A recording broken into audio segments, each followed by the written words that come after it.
नमस्कार दोस्तों। ये ऑन कर दो सर। On on. हाँ, सेकंड ऑल्सो। नमस्कार दोस्तों। जो देरी हुई उसके लिए हम क्षमा चाहते हैं। थोड़ा हम देर से शुरू हो रही है प्रेस कॉन्फ्रेंस। मैं यहाँ प्रेस कॉन्फ्रेंस में रेवंत रेड्डी जी का, उत्तम जी का, भट्टी विक्रमार्का जी का, कोमटी रेड्डी जी का और बलराम नायक जी का यहाँ स्वागत करता हूँ।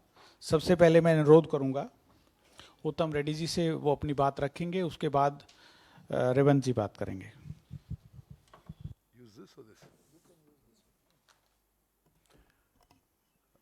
Media మిత్రులకు నమస్కారం. Am I clear? Is it working, mic? Okay. On behalf of the Congress party in Telangana, going for elections, going for polls on 30th November, we are demanding that మేము రాష్ట్ర ప్రభుత్వానికి డిమాండ్ చేసేది, మీరు ఏదైతే cash benefits ఓటర్లకి మీరు గతంలో ప్రకటించారు, all cash benefits, whether it is Rythu Bandhu scheme or Dalit Bandhu scheme or any other schemes, the cash, Congress party is demanding that these cash benefits be transferred immediately and before the date of notification, which is most likely on the 2nd or 3rd, all the benefits to the farmers, to the Dalits, to the housing beneficiaries, to the BCs, to the Muslims, whatever has been announced, all these cash benefits must be transferred before the date of notification. That is our demand to the government of Telangana, and also we have represented to the Election Commission that all benefits and ongoing schemes, the government of Telangana must do the cash transfer before the date of notification. That has been our primary demand. Also, use of official places such as Chief Minister's residence and MLA camp offices built at the cost of public exchequer are being used for political activity. Since the Model Code of Conduct has come into place, we have represented to the Election Commission of India that these official buildings, official bungalows, not be used for BRS party political activity. This is a representation we have submitted to the Election Commission of India yesterday. Also, in the allocation of election duties to officers, we have represented that officers who have been favoring the BRS party out of the way for the last 9.5 years, they not be assigned key critical election duties. We have also demanded that direct IAS and IPS officers should be posted as SPs and collectors of all districts. As far as possible, returning officers should also be direct IAS officers, because we have seen their functioning, many officers for the last many years, how partisan and how they have been helping or working on party agenda and not a government agenda for several years. We have given specific names of officers also to the Election Commission. So these are the some of the issues that I wanted to bring to your notice. Now our party president and MP, Mr. Revanth Reddy, will speak.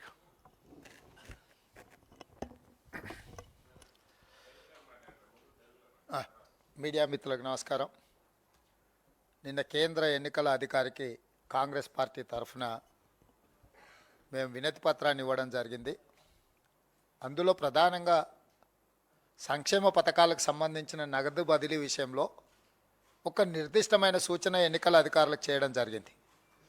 నోటిఫికేషన్కి వచ్చే కంటే ముందు 2 తారీఖు 3 తారీఖు లోపలనే నగదు బదిలీ కార్యక్రమాన్ని అంతా కూడా పూర్తి చేయమని స్పష్టంగా చెప్పడం జరిగింది.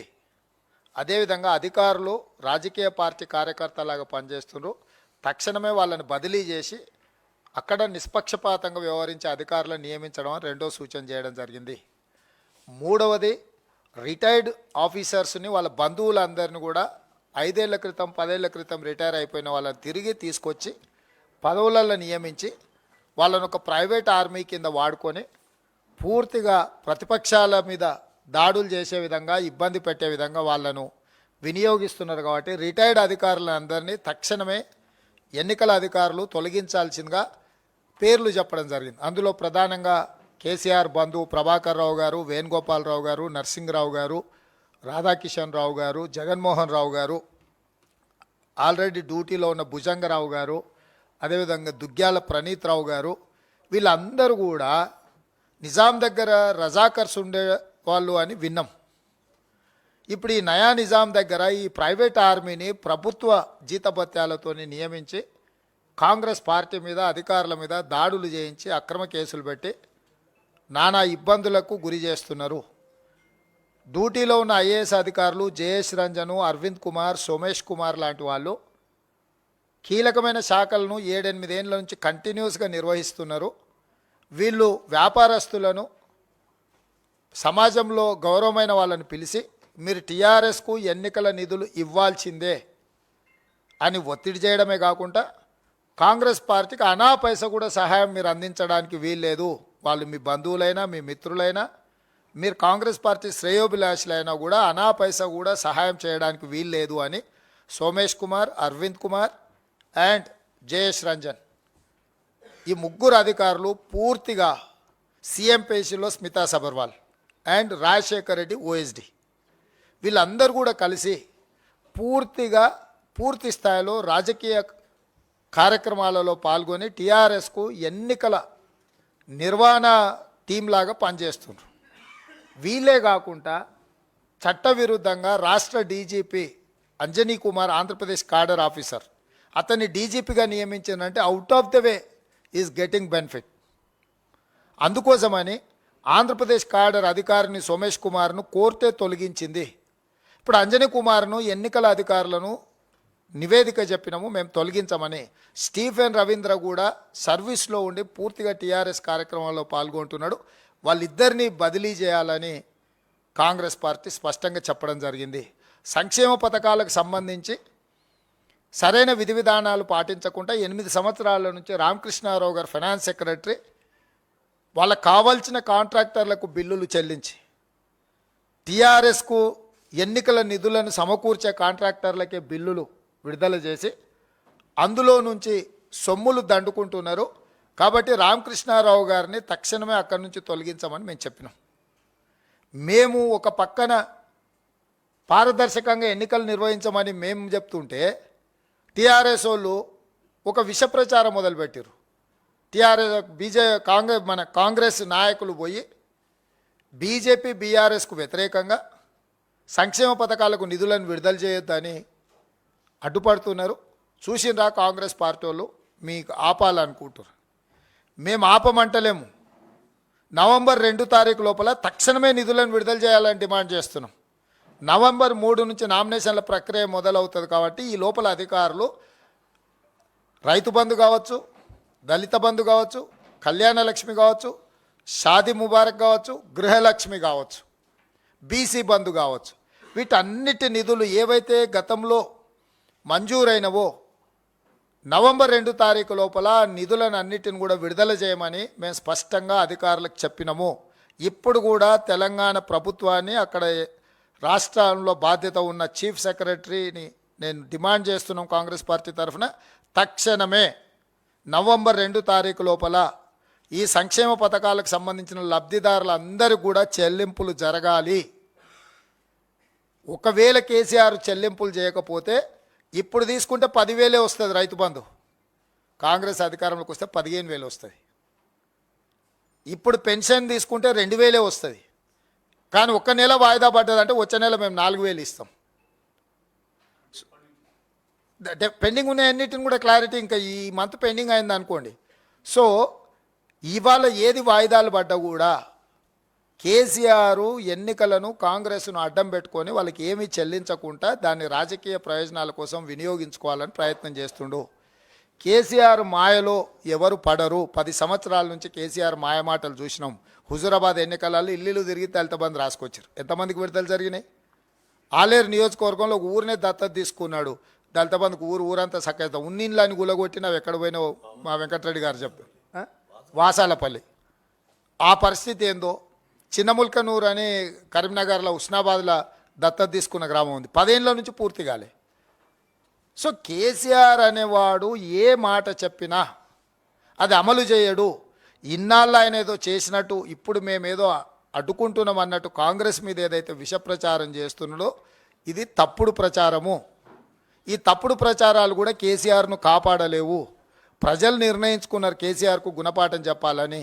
ఇక మేడిగడ్డ విషయంలో అక్కడ సంఘ విద్రోహక శక్తులు ఏదో చర్యకు పాల్పడ్డాయి, బాంబులు పెట్టినరు, పెద్ద శబ్దం వచ్చింది, పేలిపోయింది అక్కడ, అందుకే అవి కుంగిపోయినాయి. అంటే KCR logic and common sense కోల్పోయినామని నేను అనుకుంటున్నా. బాంబులు పెట్టి పేలిస్తే గాల్లోకే ఎగురుతాయి, భూమిలోకి కుంగిపోదు.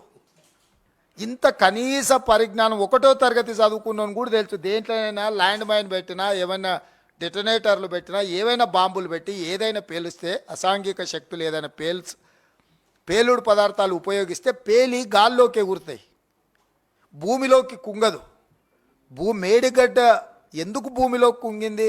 కింద అపారమైన బొగ్గు నిక్షేపాలు ఉన్నాయి. మట్టి అయితే లేయర్స్ ఫార్మేషన్ ఉంటుంది, ఒక స్టేజ్ తర్వాత స్ట్రాంగ్ ఉంటుంది. బొగ్గు నిక్షేపాలు ఉన్నప్పుడు వాటి మధ్యలో గ్యాప్లు ఉంటాయి. సో ప్రెజర్ పడ్డప్పుడు ఆ వాటర్ కానీ ప్రాజెక్ట్ కానీ ప్రెజర్ పడ్డప్పుడు కింద సాయిల్ రీసెటిల్ అయిపోయినప్పుడు అవి కదిలినాయి. కదలడంతో ఈ కంపోజిషన్ అంతా మారిపోయింది, దాంతో అవి కుంగిపోయినాయి. ఇది నిర్మాణ నాణ్యతా లోపము. సాయిల్ టెస్ట్ చేయాలి. మనం చిన్న ఇల్లు కట్టుకుంటే కూడా పిల్లర్లు తీయాలంటే గుంత కొట్టి దాని కోర్ కట్ చేసి ఈ భూమి పట్టింపు ఎంత ఉందో ల్యాబ్కు పంపించేసి ఎక్కడ మనకు ఉందో అని అంత లోతు మనం తీసి బునియాదులు తీసి కడతాం. ఇంత పెద్ద ప్రాజెక్టు 1,50,000 కోట్లతో కట్టే కాళేశ్వరం 1000 ఏళ్ళైనా ఉండాల్సిన కాళేశ్వర ప్రాజెక్టు నిర్మాణంలో ఆ ప్రాంతం అపారమైన బొగ్గు గనులు ఉన్నాయి. అసలు అపారమైన బొగ్గు గనులు ఉన్నప్పుడు సాంకేతికంగా ఏం జాగ్రత్తలు తీసుకోవాలనో ఆలోచించకుండా కక్కుర్తిబడి మీద గాల్లో మేడలు కట్టినట్టు మేడిగడ్డ ప్రాజెక్టు కట్టి ఈరోజు అది కుంగిపోతే ఆ ఎల్ఎన్టీ కంపెనీని బ్లాక్ లిస్ట్ చేయకుండా, ఇమ్మీడియట్గా క్రిమినల్ కేసులు పెట్టి అరెస్టులు చేయకుండా, ఆ కంపెనీ ఇచ్చిన లంచాలకు కక్కుర్తిపడి ఇప్పుడు వాళ్ళ మీద ఏమైనా చర్యలు తీసుకోవడానికి పోతే ఇచ్చిన లంచాల లెక్కలు చెప్తారని వాళ్ళని కాపాడడానికి మావోయిస్టుల మీద, సంఘ విద్రోహక శక్తుల మీద నెపాన్ని నెట్టేసి మేడిగడ్డ కుంగిపోవడం నుంచి తప్పించుకోవాలనే ప్రయత్నం చేస్తున్నారు. ఇవాళ మేడిగడ్డ కాదు, కేసీఆర్ కుంగిపోయే పరిస్థితి వచ్చింది, కేసీఆర్ జైలుకు పోయే పరిస్థితి వచ్చింది ఈ ప్రాజెక్టుల వల్ల, ఈ తప్పుడు నిర్ణయాల వల్ల. అందుకే తెలంగాణ ప్రజలకు, ఓటర్లకి మేము స్పష్టంగా విజ్ఞప్తి చేస్తున్నాము. సంక్షేమాన్ని కనిపెట్టిందే కాంగ్రెస్ పార్టీ, సంక్షేమాన్ని పేదలకు దరిచేర్చిందే కాంగ్రెస్ పార్టీ. కాబట్టి కాంగ్రెస్ పార్టీ ఈరోజు స్పష్టంగా డిమాండ్ చేస్తుంది, రైతు బంధు, దళిత బంధు, బీసీ బంధు, కళ్యాణ లక్ష్మి, షాదీ ముబారక్, ఇతర పథకాలన్నిటిని కూడా నవంబర్ 2 తారీఖు లోపలనే లబ్ధిదారుల ఖాతాలలో 100% నగదు బదిలీ చెయ్యాలి. ఇది నిర్దిష్టమైన డిమాండ్ కాంగ్రెస్ పార్టీ నుంచి అని నేను మీడియా మిత్రులందరికీ తెలియజేస్తున్నా. సెంట్రల్ ఫస్ట్ డ్యామ్ సేఫ్టీ అధికారులు వచ్చిండ్రు కేంద్ర ప్రభుత్వం నుంచి. డ్యామ్ సేఫ్టీ అధికారులు ఏం పరిశీలించారు, ఏం నివేదిక కేంద్ర ప్రభుత్వం ఎందుకు బయట పెడతలేదు? ఏంది నరేంద్ర మోడీ, చంద్రశేఖరరావు లాలూచి? అంటే మీకు ప్రొటెక్షన్ మనీ ఇచ్చిండు కాబట్టి మీరు కూడా కేసీఆర్ అవినీతిని కప్పిపుస్తున్నారు. కేంద్రం నుంచి, జలవనరుల శాఖ నుంచి డ్యామ్ సేఫ్టీ అధికారులు అక్కడికి వచ్చి క్షేత్రస్థాయిలో పర్యటించి పరిశీలించి నివేదిక తయారు చేసినప్పుడు నివేదికను బహిరంగపరచడానికి డ్యామ్ సేఫ్టీ అధికారులకు వచ్చిన ఇబ్బంది ఏంది? అంటే ఈ అంశాన్ని కూడా తప్పుదోవ పట్టించి బీఆర్ఎస్ను కాపాడడానికి కేంద్ర ప్రభుత్వం పనిచేస్తుంది. కాబట్టి ఈ డ్యామ్ సేఫ్టీ నివేదిక వచ్చిన తర్వాత అది సిబిఐని విచారణ చేయమని అడగాలనా, సెంట్రల్ విజిలెన్స్ నివేదిక అడగాలనా, లేకపోతే డైరెక్ట్గా క్రిమినల్ కేసు ఫైల్ చేసి అరెస్టు చేసి విచారణ చేయాలన్నా అనే దాని మీద స్పష్టంగా సాంకేతిక నిపుణులతో మాట్లాడి చెప్పడం జరుగుతుంది.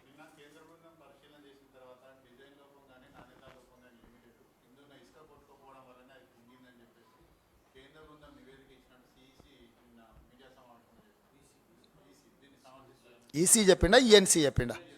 మురళీధరరావు. ఎవరా మురళీధరరావు? ఎన్నేళ్ల కింద రిటైర్ అయ్యాడు? ఎందుకు పదవిలో కొనసాగుతున్నాడు? కేసీఆర్కి ఆయనకున్న బంధుత్వం ఏంది? ఇట్లాంటి వాళ్ళని పెట్టుకున్నదే అట్లాంటి దోపిడీకి పాల్పడడానికి. ఈఎన్సీ మురళీధరరావు 6 ఏళ్ల కింద రిటైర్ అయ్యిండు. రిటైర్ అయిన అధికారిని పెట్టి ఈ 1000 కోట్ల రూపాయలు దోపిడీకి పాల్పడుతున్నాడు.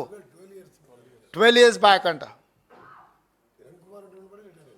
సో 12 సంవత్సరాల క్రితం రిటైర్ అయిపోయిన అధికారి అంత కీలకమైన బాధ్యత ఇచ్చినప్పుడు వాళ్ళ కుల సంఘ నాయకుడిని కాపాడుకోకపోతే లేకపోతే ప్రజల సొమ్ములను కాపాడతాడా? ఈఎన్సీ మురళీధరరావు డ్యామ్ సేఫ్టీ అధికారుల కంటే ముందే ఈయన ముందుకొచ్చే పత్రికా ప్రకటన చేసిండంటే ఏం జరుగుతుంది? కింద ఇసుక కొట్టుకపోదా అని అంచనా వేయాల్సిన అవసరం లేదా? మనం ఇల్లు కడితే ఉంటుందా కుంగుతుందా అనేది మనం అంచనా వేసుకోమా? ఆర్కిటెక్ట్ని ఎందుకు పెట్టుకుంటాం? CDPO central designs projects office వాళ్ళు మొత్తం ఈఎన్సీలు అందరూ కూర్చొని ఏ ప్రాజెక్ట్ అయినా కట్టాలనుకున్నప్పుడు specific drawings state government approval ఇచ్చినాకనే కట్టాలి. మరి ఇమ్మీడియట్గా అది అప్రూవల్ ఇచ్చిన అధికారులను అరెస్ట్ చేయండి. ఎవరు అడ్డుకుంటున్నారు?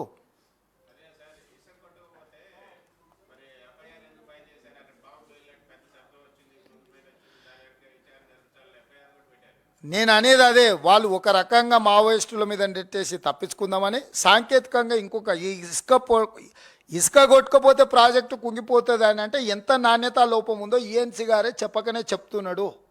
ఒక్క తప్పును కప్పిపుచ్చుకోవడానికి ఇంకొక తప్పుడు మాటలు చెప్తున్నారు.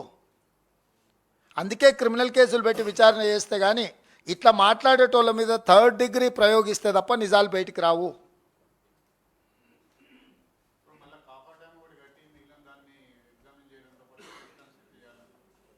ఇప్పుడు దాని రిపేర్ ఏం చేస్తాడు, రెనోవేషన్ ఏం చేస్తాడు అనేది సెకండరీ. జరిగిన తప్పిదానికి శిక్ష ఎవరికి, నేరం చేసింది ఎవరు, శిక్షించాల్సింది ఎవరిని ఫస్ట్ ఇది నిర్ధారించండి. తర్వాత రిపేర్స్, రెనోవేషను, రిస్టరేషన్ అనేది మళ్ళీ చూద్దాం. కేంద్రం అనేది ప్రొటెక్షన్ మనీ తీసుకుంది కదా, నేను మొదటి నుంచి చెప్తున్నాను. నేను ఎప్పుడు చెప్పినా మీరు ఇంటనే లేరు. కేసీఆర్ సంపాదించిన అక్రమ సంపాదనలో ఢిల్లీకి కప్పం కడుతున్నాడు. ఒకప్పుడు సుల్తాన్లు ఉన్నప్పుడు సామంతులు అందరూ కూడా సుల్తాన్కు కట్టేటోళ్ళు కప్పము. సో తెలంగాణ సామంతుడు ఢిల్లీలో ఉన్న చక్రవర్తికి కప్పం కడుతున్నాడు. అందుకే వాళ్ళు ఏమంటలేరు మావోడే కదా అని. ఒకప్పుడు నిజాం దగ్గర కాసిం రిజ్వీ ఉండేటోడు ప్రజల దగ్గర పన్నులు వసూలు చేయడానికి. ఇప్పుడు మోడీ దగ్గర కేసీఆర్ ఉన్నాడు వసూలు చేసి ఇలా కప్పం కట్టడానికి. ఇక నివేదికనే బయటికి రాలే, ఎవరి మీద కేసులు పెట్టలేదు కాబట్టి ముందు చెప్దాం.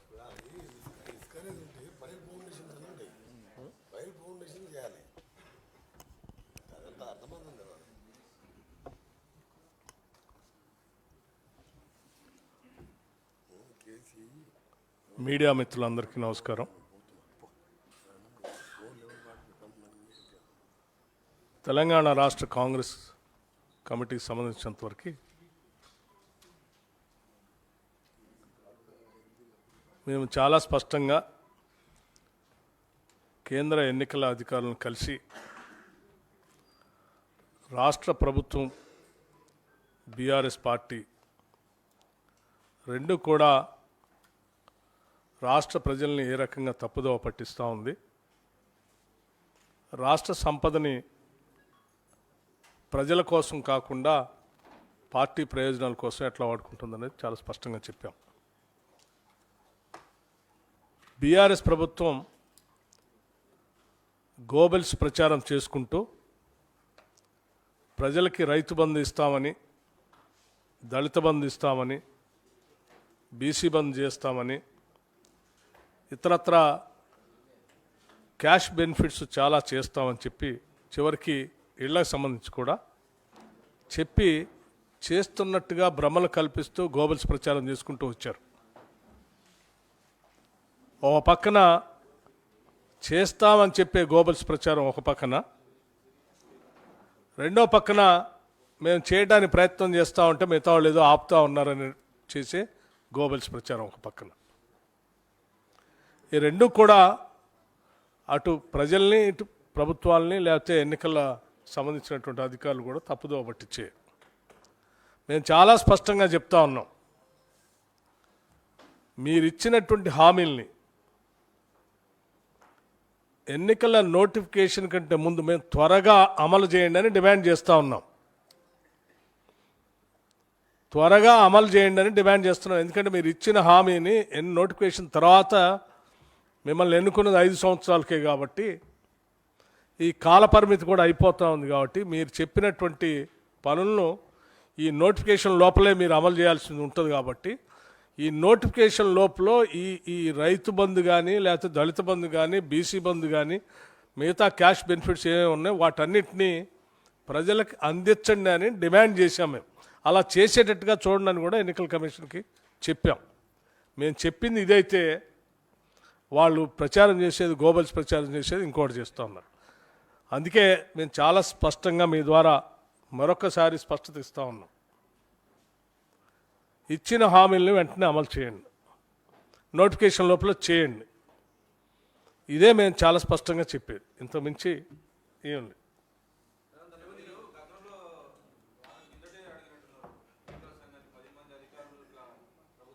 సరే, వాటికి సంబంధించి మీ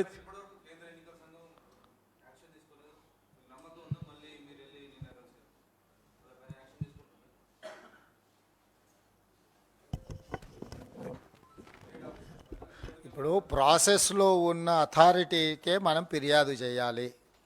ఇది ప్రైవేట్ ఆర్గనైజేషన్ కాదు, ప్రైవేట్ వ్యక్తులు పొలిటికల్ పార్టీస్ తీసుకునే నిర్ణయం కాదు.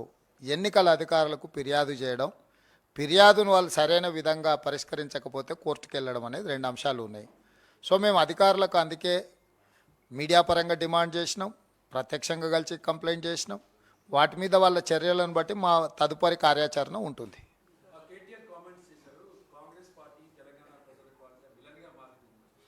ఇప్పుడు నేను అనేది ఏంటంటే, చార్లెస్ శోభరాజ్, బిల్లా రంగాలు, దావుద్ ఇబ్రాహింలు ఎప్పుడైనా వాళ్ళ నేరాన్ని ఒప్పుకున్నారా? మా అంత దేశభక్తులు లేరు, మా అంత జాతి కోసం అంకితమైన వాళ్ళు లేరని చెప్పిండ్రు. కేటీఆర్ కూడా ఆ కోవకు చెందినోడే కదా.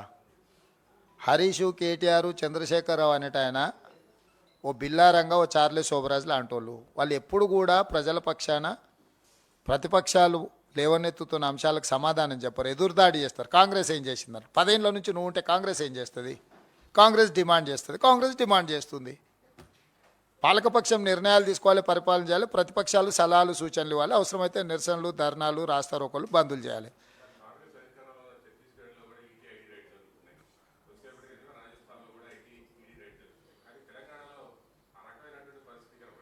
అంటే బీజేపీ అధికారంలో ఉన్న ఏ రాష్ట్రంలో కూడా అట్లా జరగదు. తెలంగాణలో ఉన్నది బీజేపీ ప్రభుత్వమే కదా. సో ఎప్పుడు కూడా బీజేపీ ఎన్నికలకు వచ్చేకంటే ముందు కాంగ్రెస్ పార్టీ ఎన్నికల కార్యాచరణ మొదలైన తర్వాత ఫ్రంటల్ ఆర్గనైజేషన్ మేము ఫస్ట్ పంపిస్తాం. అక్కడ ఎన్నికల వాతావరణాన్ని, కార్యకర్తలను సమన్వయం చేయడానికి. అంటే ఎన్ఎస్యుఐ, యూత్ కాంగ్రెస్, మహిళా Congress, SC department, ST department, వీటన్నిటిని కూడా ఎన్నికల కార్యాచరణ కోసం ఫస్ట్ రాష్ట్రాలకు మేము పంపిస్తాం. మా ఫ్రంటల్ ఆర్గనైజేషన్స్ అవన్నీ. BJP frontal organizations ED, income tax, CBI ఇవి. సో వాళ్ళ ఫ్రంటల్ ఆర్గనైజేషన్స్ వచ్చేసి వాళ్ళు అదే పని చేస్తున్నారు.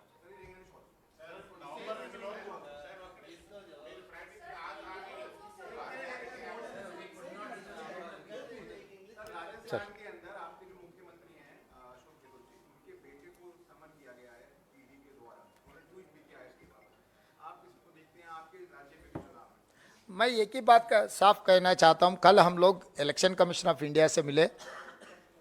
तेलंगाना चुनाव में जो भारतीय जनता पार्टी एंड भारतीय राष्ट्र समिति दोनों मिलकर चुनाव में कांग्रेस को हराने के लिए जो ऑफिशियल इंस्टीट्यूशंस को कैसे मिसयूज़ कर रहा है उसके बारे में हम लोग फिरियाद दिए.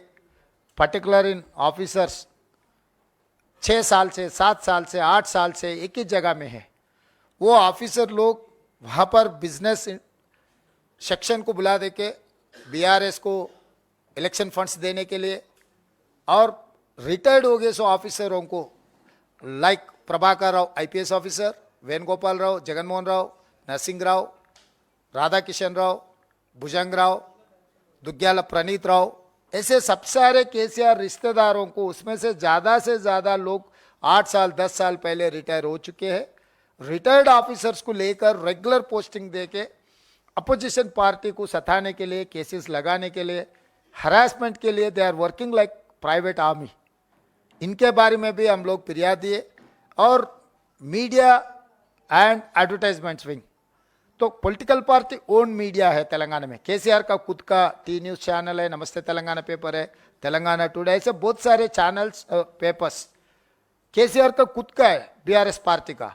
उसमें कांग्रेस के खिलाफ इतना गलत इंफॉर्मेशन दे रहे, गलत वार्ता छाप रहे कि कांग्रेस में लड़ाई हो रही है, कांग्रेस में ये हो गया, कांग्रेस में वो हो गया, ये सब सारे। इसीलिए election commission of India guidelines के हिसाब से जो पॉलिटिकल पार्टी ओन मीडिया के ऊपर एक नज़र रखना है, ऑफिसर को अपॉइंट करना है, वो हम याद दिलाए। दूसरी तरफ रेगुलर मीडिया चैनल्स के ऊपर दबावट लाकर अपोजिशन के लिए कोई स्पेस ही नहीं दे रहा है। मतलब कंप्लीट रूलिंग पार्टी का जो कैंपेनिंग है, रूलिंग पार्टी नेता लोग जो स्टेटमेंट दे रहे हैं वो ही दिखा रहा है। तो न्यूज चैनल्स में भी हमारा हिस्सा हमको ज़रूर देना है।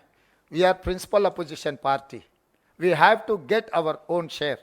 सो ये भी उन लोगों के नज़र में हम लेकर गए। और खासकर तेलंगाना जो DGP Anjani Kumar, he belongs to Andhra Pradesh cadre officer. Andhra Pradesh cadre officer, he has got out of the way benefit being an a DGP. तो आउट ऑफ द वे जिसको जब बेनिफिट मिला है वो सरकार के साथ और केसीआर के साथ काम कर रहा है, उनको तुरंत वहाँ से निकालने के लिए हम लोग फिरियाद दिए। इसीलिए हम लोग इलेक्शन कमीशन ऑफ इंडिया से जितना भी हम लोग कंप्लेंट दिए उसके ऊपर तुरंत एक्शन लेना। ये एक्शन अगर नहीं लिए तो आगे हमारे कार्रवाई कैसे रहना हम लोग सोचेंगे।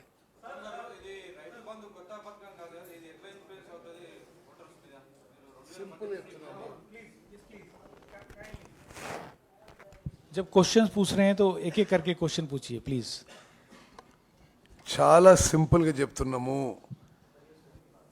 నోటిఫికేషన్ డేట్ కంటే ముందు మొత్తం రైతు బంధు, దళిత బంధు, గృహలక్ష్మి, కళ్యాణ లక్ష్మి ఎంత డ్యూ ఉందో అంత అమౌంట్ విడుదల చేయాలి అని చెప్పి బీఆర్ఎస్ ప్రభుత్వాన్ని కాంగ్రెస్ పార్టీ డిమాండ్ చేస్తుంది. అంతకు మించి చెప్పేది లేదు. నేను ఒకటి సమాధానం చెప్తున్నా, నోటిఫికేషన్ కంటే ముందు డబ్బులు విడుదల చేయాలి, అది మరి demand. Sir, your colleague in the Congress party in Rajasthan had been summoned, and also there are raids which are going on by the Enforcement Directorate in Rajasthan. In Telangana also we have seen the same. In both the poll-bound states, same sort of things are happening. Raids are being conducted by the central probe agencies. How do you see this? See, you yourself pointed out, and it's there all over the media, in Congress ruled states, the BJP is using the enforcement agencies, Enforcement Directorate or CBI or Income Tax, to harass, intimidate and create a reign of terror on Congress leaders or Congress associates. In Telangana, it's not happening. I mean, nobody in BRS party, no BRS party leaders, BRS party associate businessmen, nobody is being, even touched. Very, very clearly in Telangana, BRS and BJP are working together. In other states, wherever there are opposition ruled states and mainly in Congress ruled states, BJP is using the enforcement agencies as their frontal organizations to attack our people and to try and gain a benefit in the elections.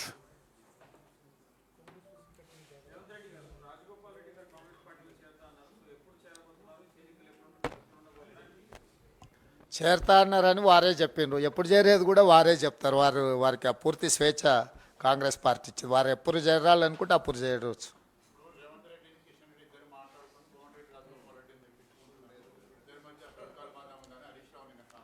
ఇప్పుడు పోయే కాలం వచ్చినప్పుడు ఏదైనా మాట్లాడతారు. మొత్తం మోడీనే అడుగుతా చేరమని చెప్పి. ఇంకా మళ్ళీ కిషన్ రెడ్డితో ఎందుకు మాట్లాడేది? మోడీ అమిత్ షాను కూడా కాంగ్రెస్లో చేరమని చెప్తాం. మా సిద్ధాంతాలను, కాంగ్రెస్ విధానాలను ఆచరించే విధంగా వచ్చి చేరమని చెప్తాం. ఈ అర్థం పర్థం లేని ఆరోపణలతో వాళ్ళని ఎవరు కాపాడలేరు. వాళ్ళొక ఉద్దేశంతోనే అందులోకి పోయినరు. అందులోకి పోయిన తర్వాత వాస్తవాలు కనిపించినాయి. బీఆర్ఎస్ బీజేపీ కొట్లాడుకుంటున్నారు. కేసీఆర్ అవినీతి మీద 1,00,000 కోట్ల రూపాయల సంపాదన మీద బీజేపీ చర్యలు తీసుకుంటుందని చెప్పి రాజగోపాల్ రెడ్డి, వివేకు, విశ్వేశ్వరరెడ్డి, విజయశాంతి గారు, డీకే అరుణ గారు, జితేందర్ రెడ్డి గారు వీళ్ళందరు నాయకులు అందులో పోయి చేరినరు. అందులో పోయి చేరిన తర్వాత ఏమైంది, వాళ్ళు వీళ్ళు దోసుకున్న దాంట్లో కలిసి పంచుకుంటున్నారు కాబట్టి ఇక ఇమ్మడలేము, మేము ఉండలేము.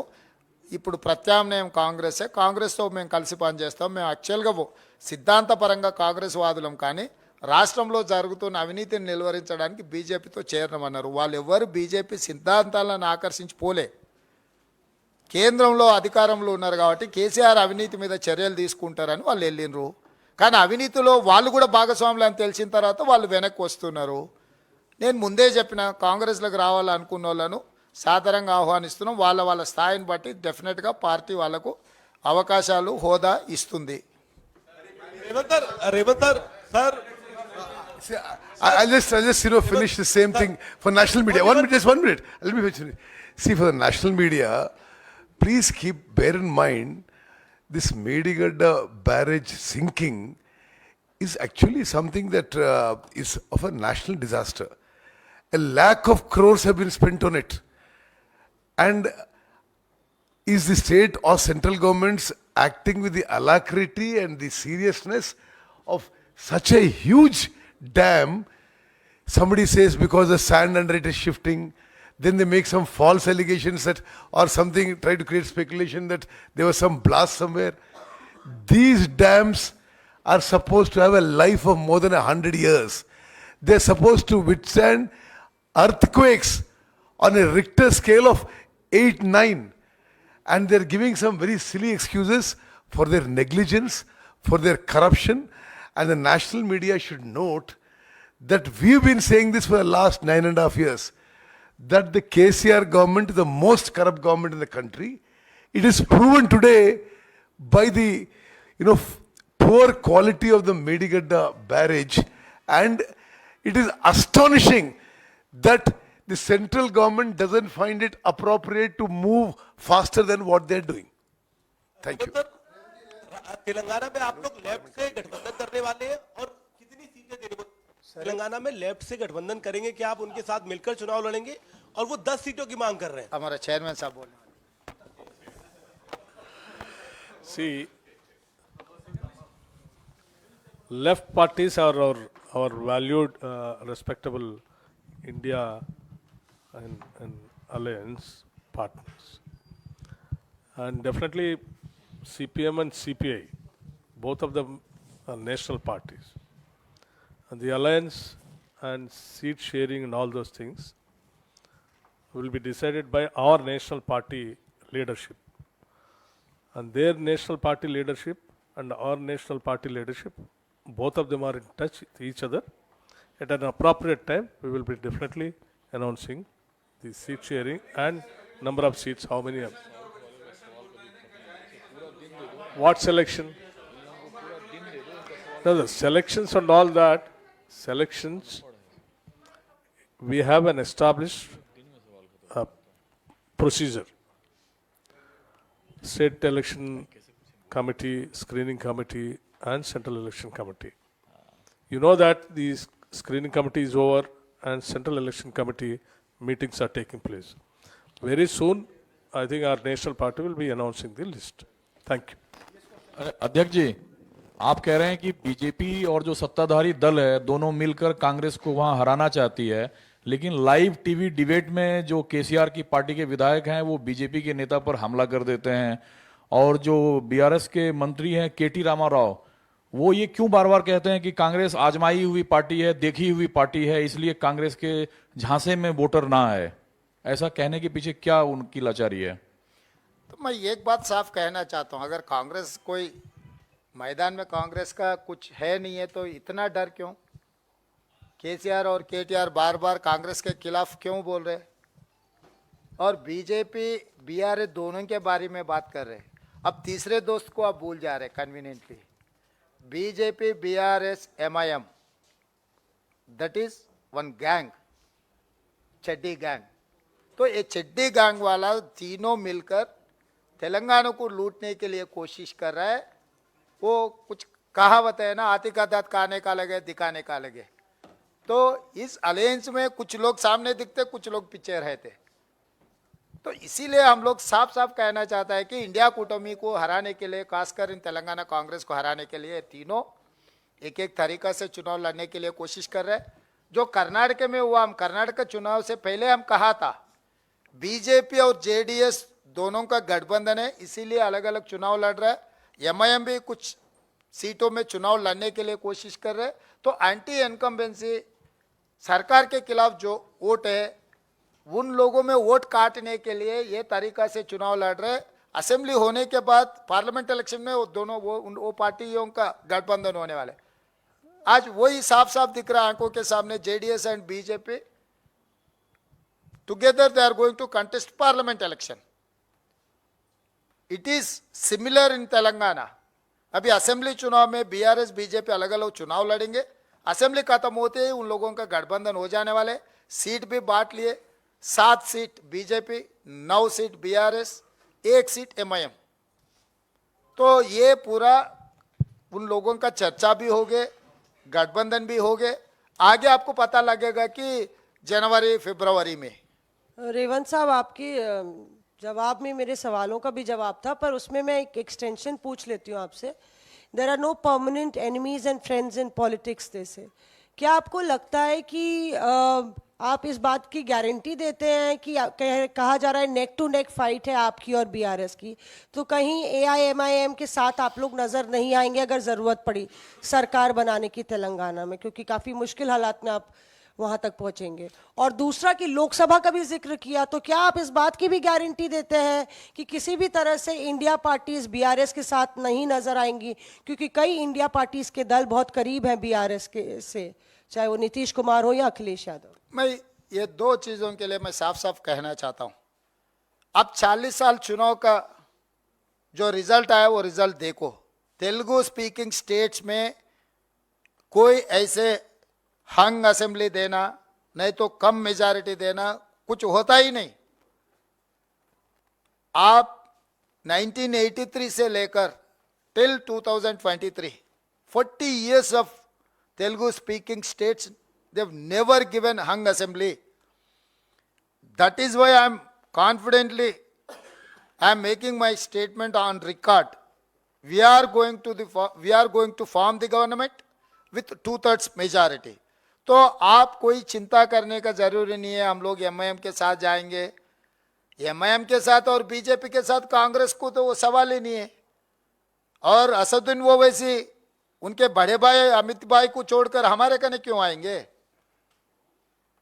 अमित भाई, असद भाई, अदानी प्रधानी जैसा जोड़ी है, डबल इंजन। असद और अमित ये डबल इंजन है। ये डबल इंजन को आप अलग अलग नहीं कर सकता। अगर एक इंजन फेल हो गए तो दूसरे इंजन ऑटोमेटिकली गिर जाएगा। तो हमको कोई चिंता नहीं, आप भी कोई चिंता करने का जरूरी नहीं है। आने वाले चुनाव में साफ साफ कांग्रेस पार्टी की सरकार बनने वाले है तेलंगाना में। आप लोगों को भी December 9th 2023 कांग्रेस सरकार का प्रमाण स्वीकार हो जाएंगे। आप लोग दिल्ली से पत्रकार मित्र सब लोग उस दिन आना है हैदराबाद को। कांग्रेस पार्टी नायकुడు सीएम అవుతారు। सर अध्यक्ष जी सर, एक कार्ड बीआरएस और एक बीजेपी का एक कार्ड छपी है जो हमारे पास है, और ये कह रहा है कि शादी का कार्ड है। हाँ। अब क्या लिखा है क्या नहीं, तो क्योंकि आप लोगों के दिवस में ये पता नहीं चल रहा, ये क्या है? ओ February 14th है ना? What is that? हाँ, वो कार्ड वो है बीजेपी और बीआरएस का।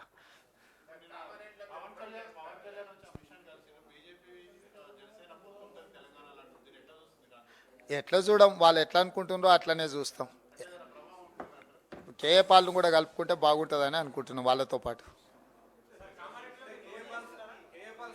పార్టీ ఆదేశిస్తే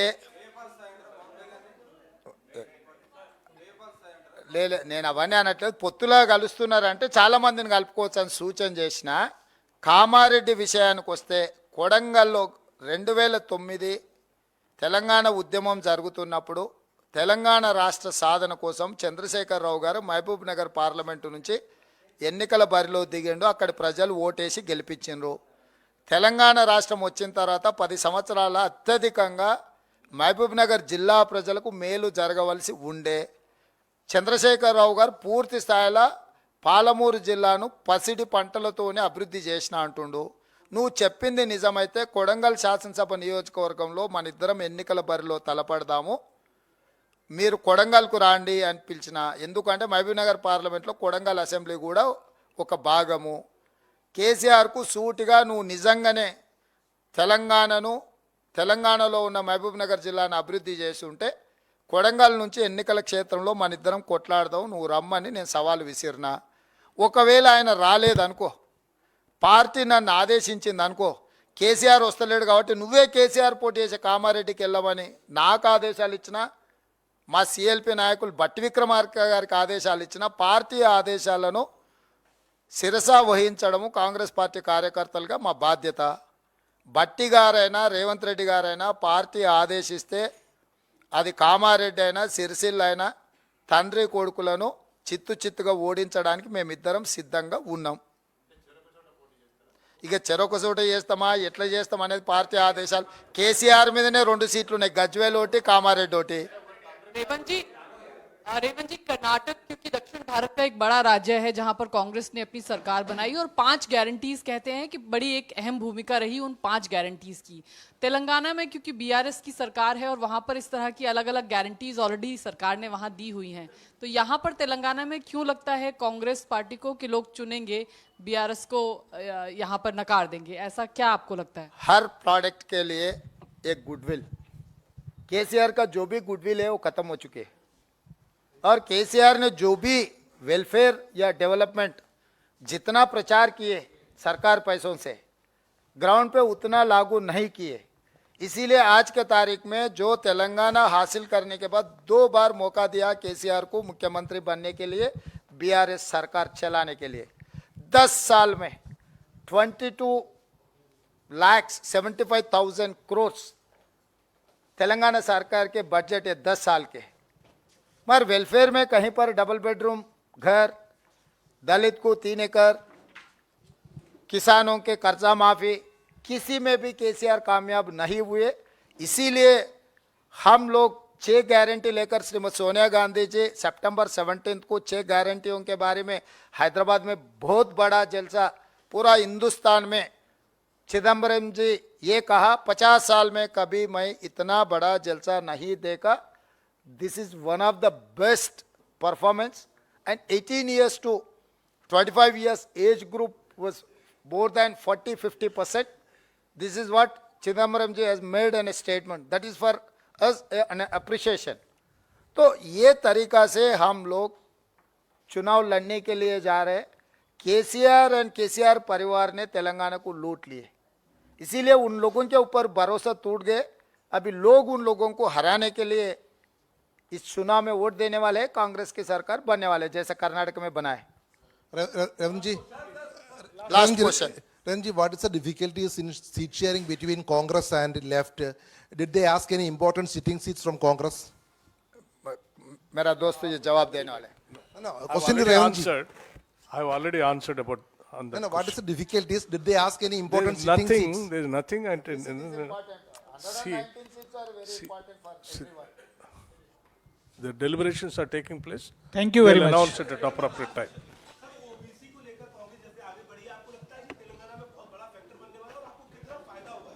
नहीं, हम लोग फायदा के लिए कभी सोचते ही नहीं। कांग्रेस पार्टी फायदा के लिए तेलंगाना नहीं दिए।